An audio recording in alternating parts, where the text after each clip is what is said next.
I had done my graduate work in journalism history, and among the people that I became acquainted with, historically speaking, was Carr Van Anda, who had a distinguished 25-year or so career at the New York Times as the managing editor.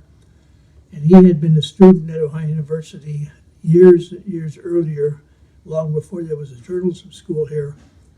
So I thought maybe we could create a Van Anda Award, and then the question was, well, what do we hand out? And the notion came up, well, how about doing a plaque? Now, there had been a modest little book published, not maybe 100 pages, maybe not that many, that had his image on it, kind of a line cut. So we had that image of Van Anda. He was famous for his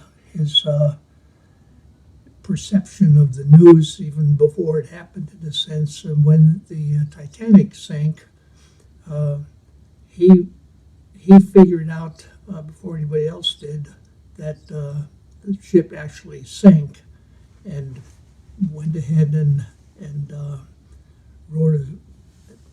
put the whole New York Times issue out based on that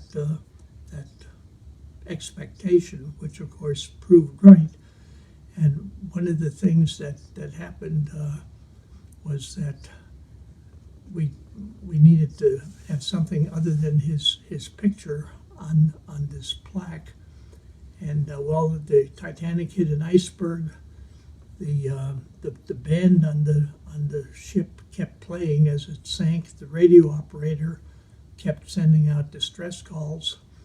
And so we thought, well, let's get some icebergs, and let's get a ship, and let's get Morse code signals onto the plaque.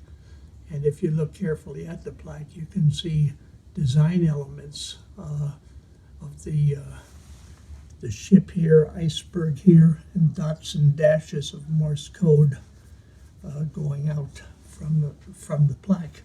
And that was the notion behind the plaque. So who's going to do the plaque? I got a hold of a young assistant professor in the School of Art, asked if he could maybe come up. Oh, this is the thing on a typewriter that comes up when the character, the keys keep hitting the paper. The platen. Yeah, the platen. And so he said, yeah, he'd have a go at designing the plaque. And I thought that when I saw his design, I thought, gee, that was great. And we didn't touch it. We decided then that's what we used for the plaque.